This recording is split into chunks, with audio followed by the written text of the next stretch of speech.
Hello everybody and welcome to another video. My name is Bryson. And I'm Tristan. And this is another computer build. We had someone recommend a $400 build, so we decided what's better than to make a video about it. You want to know what's better than making a $400 build? Making a $400 build that comes out to $353.18. Oh yeah. Oh yeah. Yep. We realized with another one of our builds that the price skyrocketed after we posted the video. So the $1,000 build was like almost $1,100 or something after we posted it. So we wanted to make sure it comes in at the right price before sales, so it's even cheaper after sales.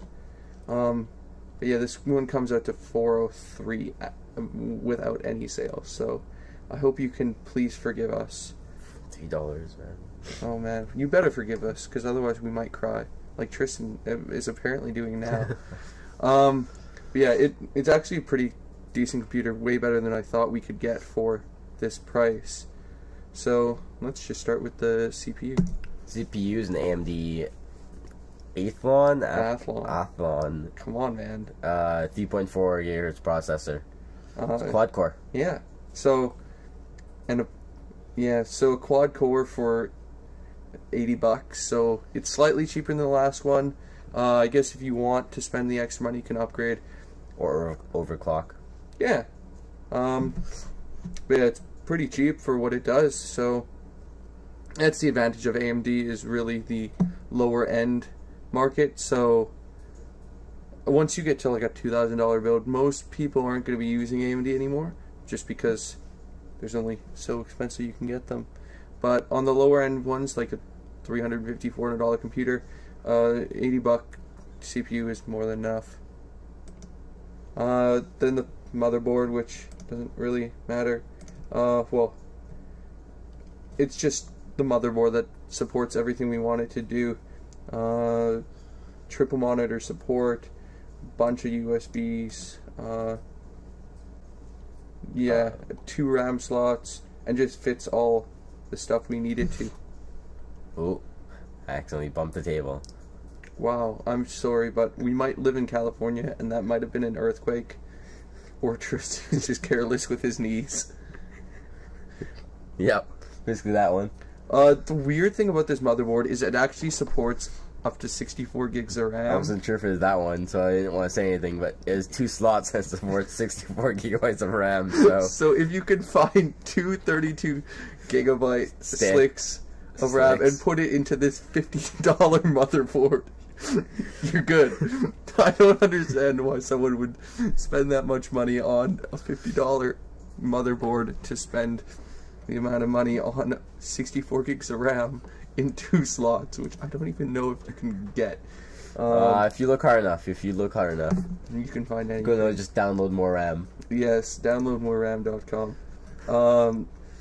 Then we got the RAM, which again, 8 gigs. It just seems like a good amount. You can get 1 8 gig stick. I think we used this in a different build we had, with the cache latency of 11. Yeah, just not much to say about RAM though. Yeah. The hard drive is a Seagate Barracuda 1 terabyte hard drive. It's available in anything from 250 gigs to up to 4 terabytes, so you got a wide range coming here. 64 megabytes of cache. Doesn't say the write speed. We can try to find that quickly, otherwise we'll just assume it's 720 or 7200 RPM. 7200 RPM, yeah. But that's not this. Oh well.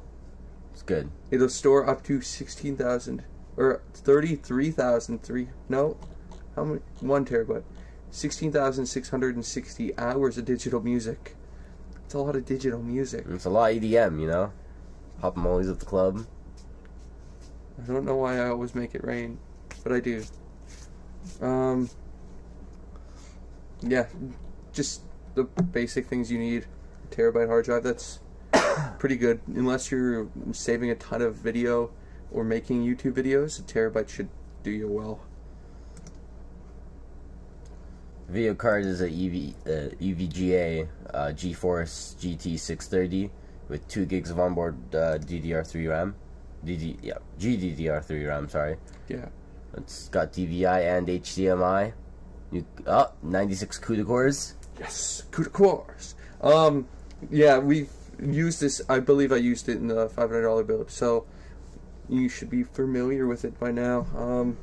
It's actually pretty good, especially for the money. It's one of the cheapest cards with these kind of specs on it. So, and it's EVGA. I like EVGA. I actually have EVGA card myself, so I know it's good. So I support them. The case is a Logitech Core USB 3 gaming case paired with a 480 watt power supply with dual fans. Dual fans. Yeah. Water cooling ready, guys, for your $400 build. Get your water coolers. Yeah, it's actually a really cheap case at $45, and that includes a power supply. So it's actually pretty good. And I actually really like the look of the case. It's not one of those awesome Walmart cases where it's just black and a square, which is kind of what this is, but it's a nice looking square. Pretty much what every single computer case is. Oh, I got a white one. You have a square? Really? What? It says it's black and it's a square. I'm calling you out. Hashtag the call out. Okay, let's keep going. I have no idea what's going on. And then for the DVD drive, we decided to go with the SATA 1.5 gigabits per second optical drive, which, good luck getting that out of it. But it's a Samsung one, and if you ever feel like you're going to need more, you can buy them in quantities of 10 off Amazon for $179.99 and free shipping. Oh yes, $180 you get 10 optical drives. Funny enough, I actually put 2 optical drives into my first build ever, and I don't know why, because I actually never hooked up the second optical drive. It just sat there doing nothing.